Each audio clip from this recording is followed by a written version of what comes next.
Worry about it's a mic. Oh.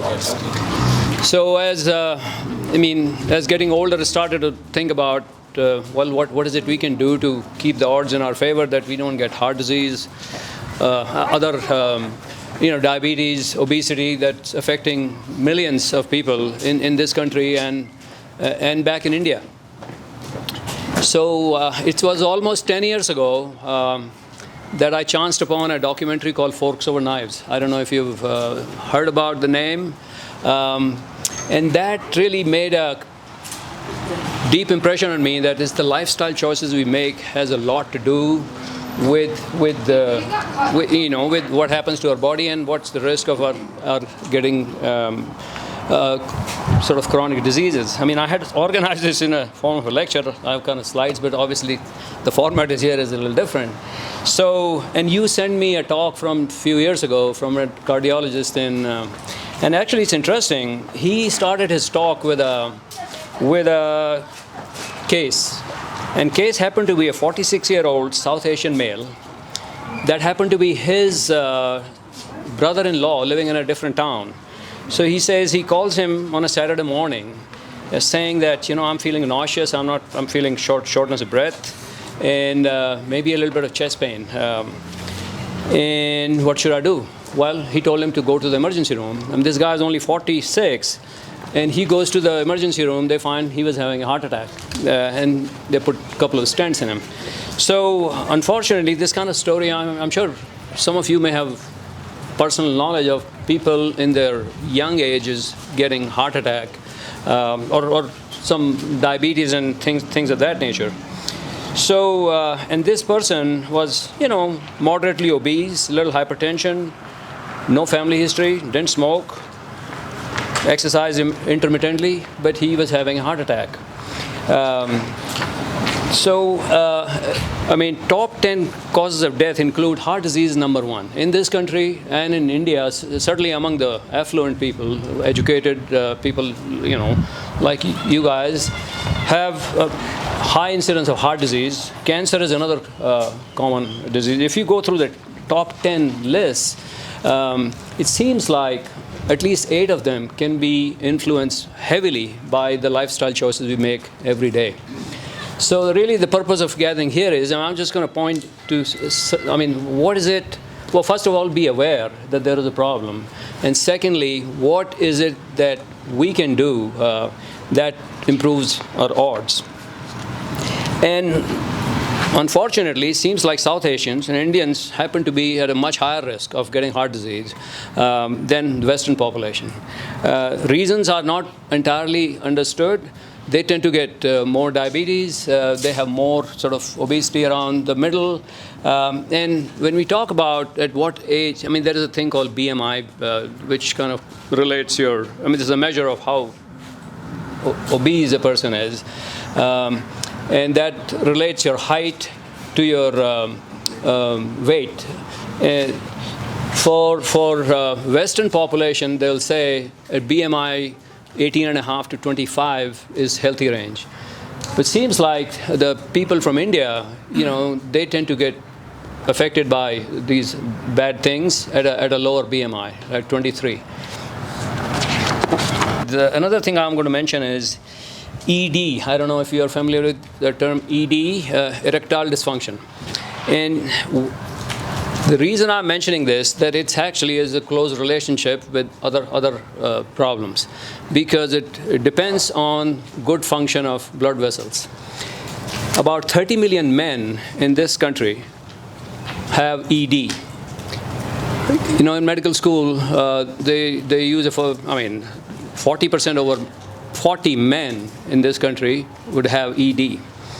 And actually, it may be an early sign of vascular disease and predicts heart rate, stroke, and shortened lifespan. 2/3 of the men showing up in the emergency room with crushing chest pain in ED has been a warning for years. It's trying to tell you something that, hey, there is a problem with our circulatory system. We need to address it. But what is it we can do about it? And men with ED in their 40s have 50 times increased risk of a cardiac event later in life. So, I mean, perhaps this is a reason why young men should check their cholesterol, as it predicts ED in later life. So really, in one journal, they say ED equals early death. So something to think about.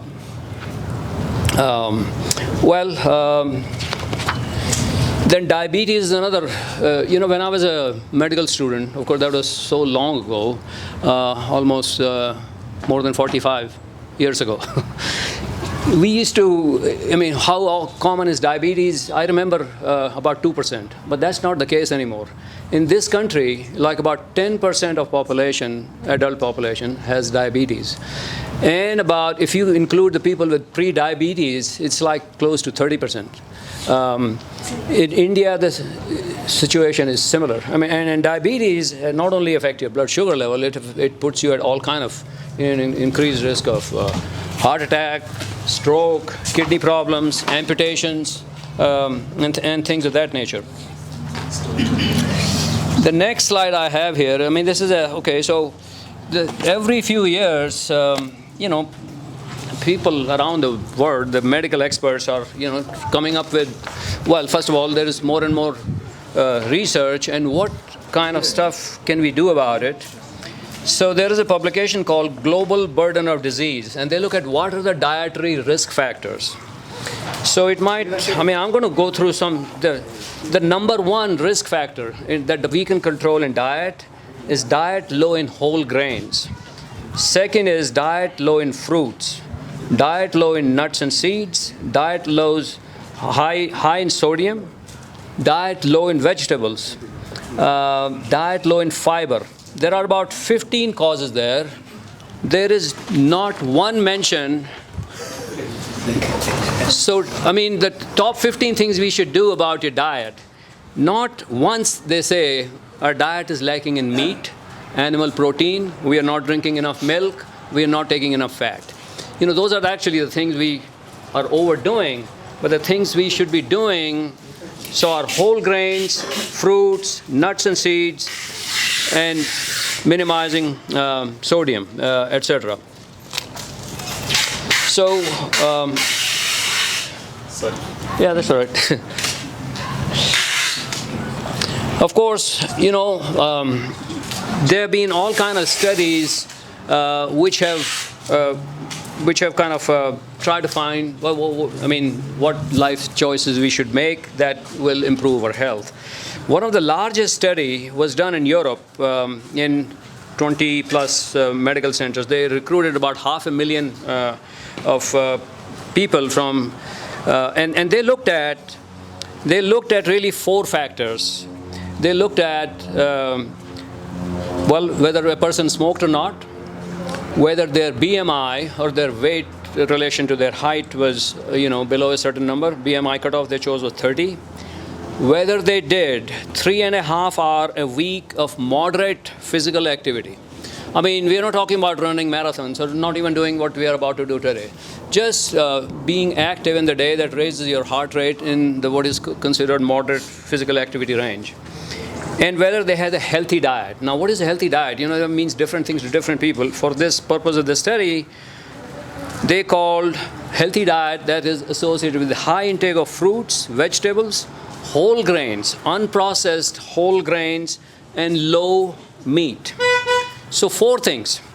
And they found, of those people, of the 500,000 people or whatever they're studying, the people who were able to tick all these 4 marks, their risk of getting these chronic diseases, diabetes, hypertension, heart disease, cancer, went down by 80%.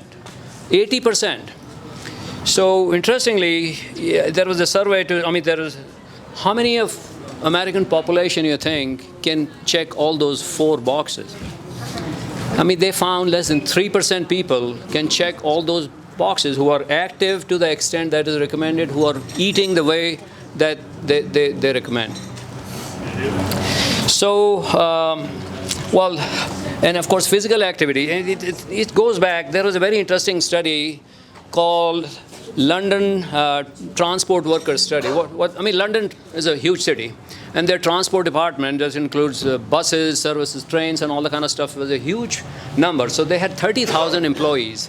So they split people. They looked at, compare the driver of the bus who sits all day and drives to the conductor. I mean, you guys know from India, and conductor's job used to be in buses, they go walk up and down, distribute tickets.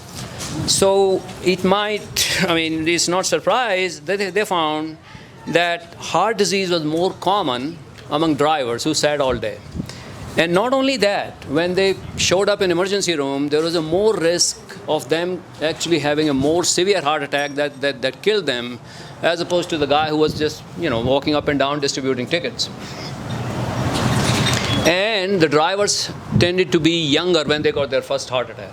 So it kind of, the message is, I mean, there are, the other famous study is, because to study these things, you have to have a large group of people that you can follow. So Harvard, which is a top institution, they've been following their, like 17,000 alumni, they followed them for several years, and they showed the same relationship. People who were more active didn't die with these heart attacks and things like that. They got less cancer and less obese. So, I mean, it's clear that there is a strong, I mean, big health benefits from being active. Okay, so now I touched upon, what is the healthy eating. So I can just put it up here so you get a sense.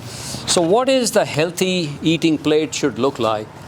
It talks about, the first thing is, what in general, what our diets lack, what we don't eat enough of, is that we don't eat enough vegetables and fruits. I mean, if this was your plate, about half of the plate should be full of fruits and vegetables of a diverse variety. I mean, there should be color more diverse it is, greens and different things should consume more of that, because that has fiber and all kind of, and all kind of other nutrients, vitamins, minerals, and things like that. And the whole grain should be like less than 1/4 of it. And whole grain, I think most of us don't really consume a lot of whole grain. The rice we eat is white. The atta we buy from the stores is kind of refined. Whole grain means minimally processed. If I could just say in very simple terms, we should try to eat food as close a form as it comes in the nature. If it's been processed and put in a tube, it's not sort of unrefined food. And healthy protein. Now, what is healthy protein? People have different notions about proteins, but really, and the protein, most of it should be derived from plant sources. I mean, this is a list this is actually what is currently recommended by U.S. Authorities, and this is from the Harvard Public School of Health. So they list here, like the because they have to say fish, poultry first, but beans and nuts, and limit red meat and cheese. Avoid of bacon, cold cuts. I mean, you don't want to consume red meat, minimal, processed foods. I mean, processed meats, really, no. So, and I mean, I've already talked about, and what do they recommend about physical activity? Well, physical activity-wise, if you could really half an hour a day on average, more is better. 1 hour would be ideal of moderate physical activity. Or if you could do what we are about to do today, that's considered vigorous physical activity, you could do about half of that. I mean, moderate physical activity is something that kind of causes your heart rate to rise, your pulse, you sweat a little bit, maybe you are a little bit out of breath. That could be like you're getting late for a meeting. You're walking fast. The strolling is not. I mean, it's better than sitting on a couch, but what you want to do is a more vigorous activity. And it doesn't have to be all together. It has to be evenly spaced out over the course of the week. I mean, you don't have to go to a gym, really. I don't know if you guys have heard a term called blue zones. Blue zones, this is kind of, I'm digressing a little bit, but around 20 years ago, National Geographic commissioned a project, and their task was to look around the world and they find areas where people live the longest, healthiest lives. And they found about 5 areas, Okinawa in Japan, Sardinia, Loma Linda here. There are about 5 areas where people live, when they were looking at per 100,000, how many people 100 plus or how many people 90 plus are there. And not only live older, they live active lives. And they found, the idea was to see what these people are doing that we can learn from. And so those zones, it was just where they were charted, they put sort of blue circles around it. That's how the name came from, blue zones. And what they found was, many interesting things, one of which was that they were active. They didn't go to gyms, obviously. You can imagine a rural place, who's going to gym? But they walked, they garden or whatever it was. And they ate mostly, not that they didn't eat any meat, but they ate mostly plant-based, locally grown, unprocessed food. That was most of their diet. If they eat meat like once a week, not every meal was composed of meat. I think that's really the summary. Of course, there are other aspects to healthy living. Minimizing stress, having a supporting community, and they also found in this, actually that would be an interesting thing for me to just read, because the blue zone, that's how those guys are living there. Am I getting too late here? Should I cut it off? Or? One more minute. Huh? 1 more minute, okay. This, I'm just going to, this is, I find a kind of good phrase, G-bomb. G-bombs is a good thing to remind you what are the good foods to eat. G is for greens, B is for beans, O is for onions, mushrooms, berries, and seeds. Those are some of the foods which are super rich. And the last thing, mindful eating. Americans spend about 2.5 hours a day eating. And half the time, they are either running in a car, or working on a computer, fiddling with their phone, or doing something. When you eat, you kind of be mindful. Think about food, where it came from, who prepared the food, make good choices, that, it's for your health. It may sound like voodoo, but I think there is a lot to it. So I would stop here. Of course, you're looking for guidance. I have some good sources of reference that if you need, I would recommend everybody watches Forks Over Knives. This is really a documentary that's been seen by probably more times than any other documentary on any subject. Is it on Netflix? It's on Netflix. It's available in the libraries. Public libraries, you can get. The other thing, I don't know if you've seen this documentary called Game Changers. Anybody seen Game Changers? Yes. Game Changers, it was made by James Cameron, the guy who made Titanic, or director of Titanic. It has Arnold Schwarzenegger, Jackie Chan, other people. It talks about, again, the same things. James Cameron. Yeah. The guy is James Cameron. Yeah. I think that's his name, right? Yeah, James Cameron. Yes. And of course, I got all kind of books you guys can look through if you're interested. I find this book very useful. It's called How Not to Die. This is the bestseller on New York Times list. This used to be available in Costco. It's not anymore. And this talks about Neil Bernard's cookbook, Reversing Diabetes. Most regular doctors, I don't think they even know that it's possible to reverse early diabetes and heart disease through lifestyle changes. But it is. There are more information if you want. I can sort of, certainly. Yeah. One-on-one talks if any of you need more information. Yeah. But, no, I can send you some information you can distribute if there is any interest, really. Thank you. Yeah. Thank you, Dr. Sunil. I know, yeah. Just give me one more minute. Give me one more. You're done. No, I was done, but I really want to. I mean, because it's hard for people to believe. So this guy, Dr. Greger, he's devoted his life to spread this news. Let me just read this first page of his book, how he got introduced to, how he got exposed. He says, I was only a kid when the doctor sent her home in wheelchair to die. He's talking about his grandmother. Diagnosed with end-stage heart disease, she had already had so many bypass operations, the surgeons essentially ran out of plumbing. Confined to a wheelchair with crushing chest pain, her doctors told her there was nothing else they could do. Her life was over at age 65. Soon after she was discharged from the hospital, to spend her last days at home. The program 60 Minutes, the CBS has a program. A segment aired on 60 Minutes about Nathan Pritkin. I'm talking about 1978, like almost 50 years ago. An early lifestyle medicine pioneer.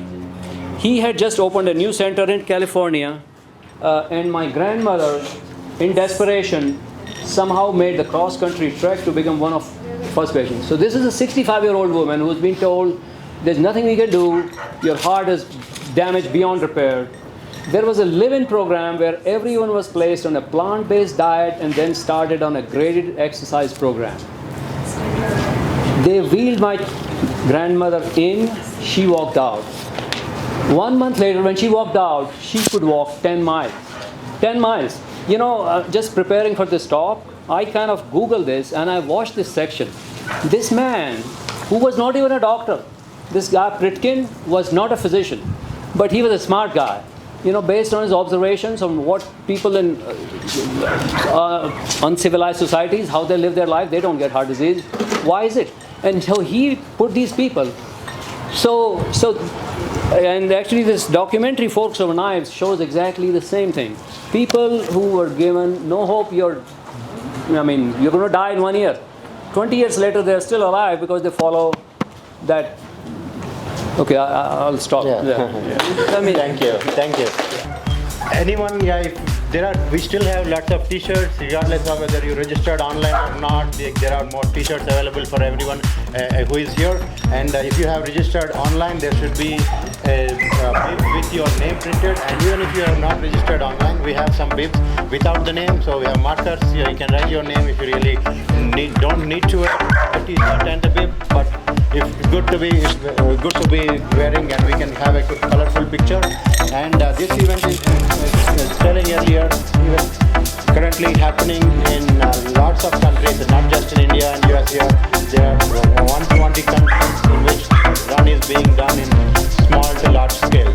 So thank you for being part of this large group of participants that are running this global cancer run. So without any further delay, we will go ahead and start. So we will be running around this small loop with this small.